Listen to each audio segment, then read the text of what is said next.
ஆதாமுக்கென்று ஏவாளை கடவுள் உண்டாக்கி அவனிடத்தில் கொண்டு வருகிறார் இல்லையா? கொண்டு வரும்போது மனுஷனுக்கு தனியாக இருப்பது நல்லதில்லை, அவனுக்கு ஏற்ற துணையை உண்டாக்குவேன்னு சொல்லி அவனுக்காக ஒரு மனைவியை உண்டாக்கி அவனுடைய விலா எலும்பை எடுத்து அதிலிருந்து அவனுடைய மாம்சத்திலிருந்து அவனுடைய எலும்பிலிருந்து ஒரு பெண்ணை உருவாக்கி அவனிடத்தில் கொண்டு வருகிறார். கொண்டு வந்த உடனே அங்கே தான் பொயட்ரியே பிறக்குது, அங்கே தான் பாடலே உண்டாகிறது, ஒரு இன்ஸ்பிரேஷன் உண்டாகுது. அவளை பார்த்த உடனே ஆதாமுக்கு சந்தோஷம் தாங்க முடியல. அப்பா அப்படின்னு சொல்லிட்டு சொல்கிறான். அப்படி தான் சொல்கிறாங்க எபிரேயர் மொழியை படித்தவங்க சொல்கிறாங்க. அப்பா கடைசியாக வந்துருச்சு அப்படிங்கிற மாதிரி ஒரு சந்தோஷத்தில் மிதக்கிறான். அவன் சொல்லுகிறான், இவள் என் எலும்பின் எலும்பும் என் மாம்சத்தின் மாம்சமாக இருக்கிறாள்.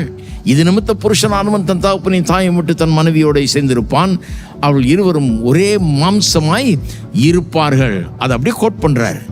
இந்த இது நிமித்தம் புருஷன் தன் தகப்பனையும் தாயும் விட்டு தன் மனைவியோட சேர்ந்திருப்பான், அவள் இருவரும் ஒரே மாம்சமாய் இருப்பார்கள்ங்கிறத கோட் பண்ணுறாரு 31 இங்கே 5ஆம் அதிகாரத்தில் எபேசியரில் கோட் பண்ணிட்டு அடுத்தது ஒரு லைன் சொல்கிறார். அதை பற்றி இவர் சொல்கிறாரு, என்ன சொல்கிறாரு? இந்த ரகசியம் பெரியது.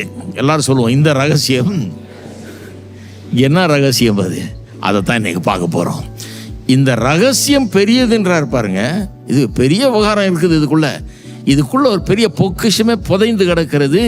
இதை மட்டும் அறிந்து கொண்டால், இந்த ரகசியம் நமக்கு புரிந்து விட்டால், திருமண வாழ்க்கையை இந்த உலகத்திலே வெற்றிகரமானதாக, சந்தோஷமானதாக, நிறைவுள்ளதாக நாம் மாற்றிவிட முடியும் என்கிற விதத்தில் தான் சொல்றாரு. இந்த ரகசியம் பெரியது, அந்த ரகசியத்தை தான் இங்கே போட்டு திறந்து காமிச்சிக்கிட்டு இருக்கிறேன். இதை புரிந்து கொண்டால் திருமண வாழ்க்கை, கிறிஸ்தவ திருமண வாழ்க்கை வெற்றிகரமான திருமண வாழ்க்கையை அமையும் என்று அவர் அப்படி சொல்றார்.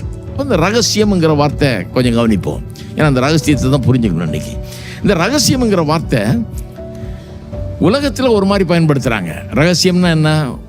ஒரு சில உள்ளே இருக்கிற ஆளுகளுக்கு தெரியும், வெளியே இருக்கிற ஆளுகளுக்கு தெரியாது அப்படிங்கிறது தான் ரகசியம் இல்லையா? இன்சைடர்ஸ் நாலேஜ், ஒன்லி இன்சைடர்ஸ் தான் தெரியும், வெளியே இருக்கிறவங்களுக்கு தெரியாது அப்படின்ற விதத்தில் பயன்படுத்துகிறாங்க. ஆனால் வேத வசனத்தில் அப்படி கிடையாது. வேத வசனத்தில் பவுல் நிறைய தடவை இதை பயன்படுத்துகிறார். அவருடைய நிருபங்களில் யோவான் கூட பயன்படுத்துகிறாரு, மார்க் எழுதின சுவிசேஷத்தில் கூட வருது இந்த ரகசியம் என்று. ரகசியம் என்று எதுக்கு பயன்படுத்துகிறாங்க? சுவிசேஷத்தை விளக்குவதற்காக. எப்படி தேவன் மனுஷனை ரட்சிக்கிறார், எப்படி இந்த ரட்சிப்பை திட்டமிட்டார், எப்படி இதெல்லாம் தன்னுடைய மனதில் வைத்திருந்து திட்டமிட்டு இதை எப்படி நிறைவேற்றினார் என்பதை விவரிக்கும் போது ரகசியம் என்கிற வார்த்தையை பயன்படுத்துகிறார்கள். அதனால பவுல் என்ன பண்ணுறாரு, அதை கொண்டு வந்து இங்கே எபேசியர் 5ஆம் அதிகாரத்தில் அற்புத விதமாக திருமணத்தை பற்றி பேசும்போது இந்த ரகசியம் பெரியது என்று அவர் சொல்லுகிறார்.